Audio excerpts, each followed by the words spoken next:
은행에서 전화가 왔어요. 목소리가 또렷하고 차분했거든요. 그래서 의심하지 않았습니다. 지금 생각하면 그게 시작이었어요. 제 통장에 있던 돈이 전부 사라진 건 그로부터 단 이틀 후였습니다. 요즘 60대를 노리는 금융사기가 정말 교묘해졌어요. 예전처럼 어설픈 문자나 이상한 링크가 아니에요. 진짜 은행원처럼 말하고 진짜 경찰처럼 행동하거든요. 그래서 더 무섭습니다. 제 친구 이야기부터 시작할게요. 올해 64살인 김 선생이라고 불러드릴게요. 평생 성실하게 살았던 분이에요. 월급 모아서 적금 들고 아이들 대학 보내고 그렇게 노후 준비했던 사람이죠. 그런데 어느 날 오후 2시쯤 전화 한 통이 왔습니다. 고객님, 국민은행입니다. 고객님 명의로 대출 신청이 들어왔는데 본인이 맞으십니까? 김 선생은 깜짝 놀랐어요. 본인은 대출 신청한 적이 없거든요. 아니요, 저 신청 안 했는데요. 그러자 상대방이 말했습니다. 그럼 명의 도용이 의심됩니다.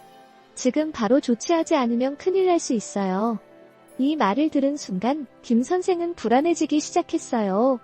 명의 도용이라니. 내 이름으로 누가 돈을 빌린다는 건가? 그럼 내가 갚아야 하는 건가? 머릿속이 복잡해졌죠. 상대방은 침착하게 말을 이어갔어요. 고객님, 일단 금융감독원으로 연결해 드릴게요. 거기서 안전조치 받으시면 됩니다. 그리고 잠시 후 다른 사람이 전화를 받았어요. 이번엔 금융감독원 직원이라고 했습니다. 고객님, 지금 고객님 계좌가 범죄에 악용되고 있습니다. 빨리 조치하지 않으면 통장이 동결될 수 있어요. 김 선생은 더 불안해졌어요. 통장이 동결되면 연금도 못 받잖아요. 생활비는 어떻게 하나? 그런 생각이 들었죠. 그럼 어떻게 해야 하나요? 김 선생이 물었습니다. 일단 고객님 계좌에 있는 돈을 안전계좌로 옮겨야 합니다. 그래야 보호가 돼요. 안전계좌라는 말에 김 선생은 안심했어요. 그래, 일단 돈을 안전한 곳으로 옮기면 되는구나. 그렇게 생각했습니다. 상대방은 계좌번호를 불러줬어요. 그리고 김 선생에게 인터넷 뱅킹으로 송금하라고 했죠. 금액은 전액 옮기셔야 합니다. 일부만 옮기면 소용없어요. 김 선생은 그대로 따랐어요. 통장에 있던 2,800만 원을 전부 송금했습니다. 송금이 끝나자 상대방이 말했어요. 네, 확인됐습니다. 이제 안전합니다. 3일 후에 다시 연락드릴게요. 전화가 끊겼어요.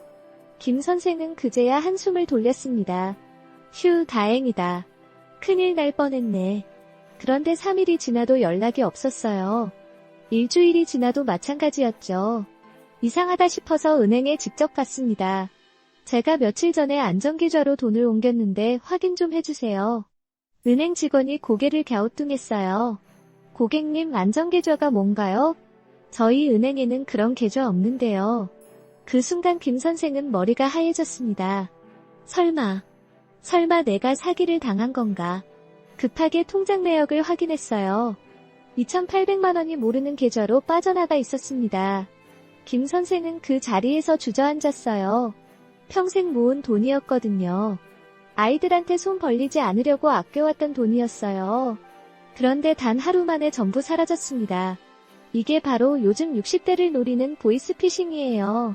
예전처럼 아들이 사고 났다는 식의 단순한 수법이 아니에요. 은행, 금융감독원, 경찰을 사칭하면서 아주 정교하게 접근하거든요. 그래서 조심성 많은 사람도 속습니다. 특히 60대가 많이 당하는 이유가 있어요. 첫째, 통장에 목돈이 있는 경우가 많아요. 퇴직금, 연금, 적금, 만기금 같은 거죠.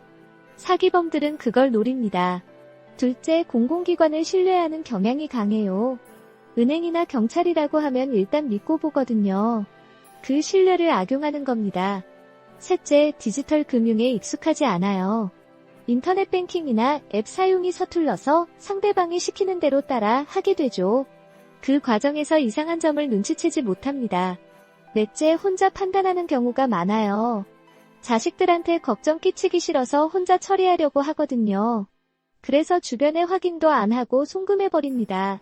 실제로 금융감독원 통계를 보면 60대 이상 보이스피싱 피해액이 전체의 40%가 넘어요. 평균 피해액도 2천만 원이 넘습니다. 한 번 당하면 노후 자금이 통째로 날아가는 거예요. 그럼 어떻게 조심해야 할까요? 첫 번째, 전화로 절대 돈 이야기하지 마세요. 은행, 금융감독원, 경찰 어디도 전화로 계좌번호 물어보거나 송금 요구하지 않습니다. 만약 그런 전화 오면 일단 끊으세요. 두 번째, 안전계좌 같은 건 없어요. 금융감독원에도 안전계좌라는 개념 자체가 없습니다.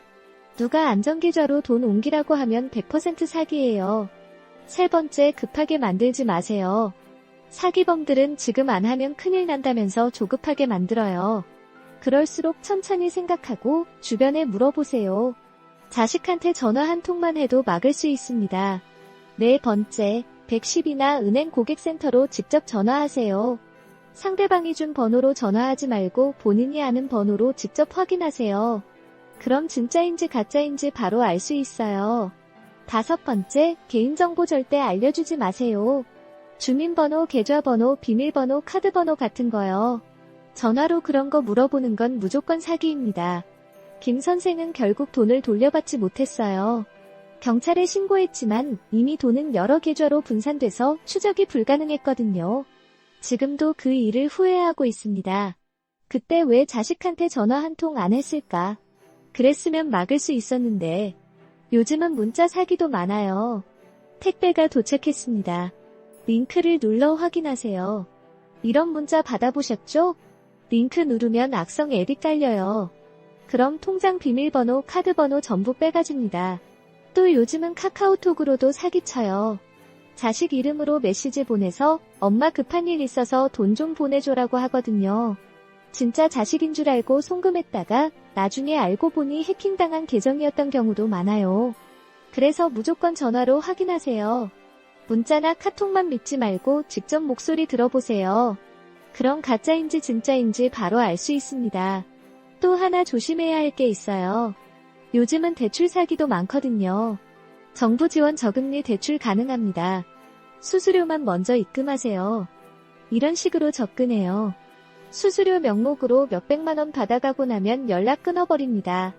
대출은 절대 안 나와요. 정상적인 대출은 수수료 먼저 안 받습니다. 그리고 투자 사기도 조심하세요. 원금 보장, 월 10% 수익 보장 이런 말 나오면 100% 사기예요. 세상에 원금 보장하면서 고수익 주는 투자는 없습니다. 특히 모르는 사람한테 투자금 보내지 마세요.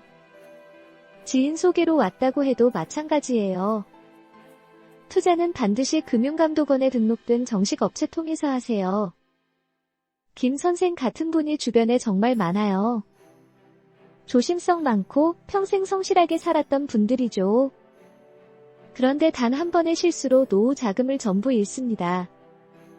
돈을 잃는 것도 억울한데 그보다 더 힘든 게 있어요. 자책감이에요. 내가 왜 그랬을까? 왜 그렇게 어리석었을까?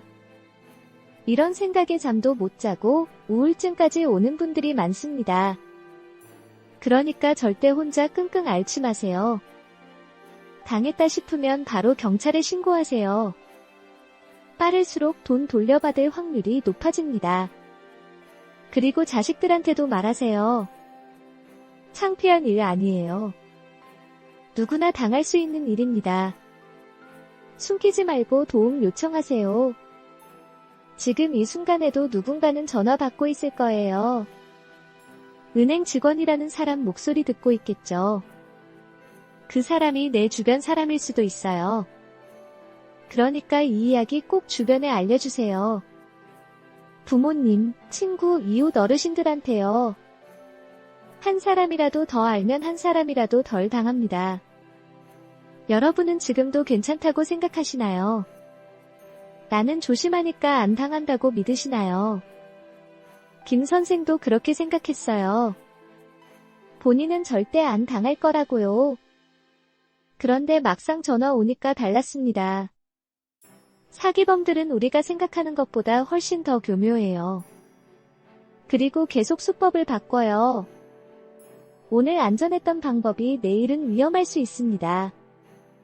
그러니까 항상 의심하세요. 전화 온 사람이 누구든 일단 의심부터 하세요. 그게 나를 지키는 첫 번째 방법입니다. 혹시 여러분도 비슷한 경험 있으신가요? 이상한 전화 받았거나 주변에서 당한 분 보셨나요? 어떻게 대처하셨는지 궁금합니다.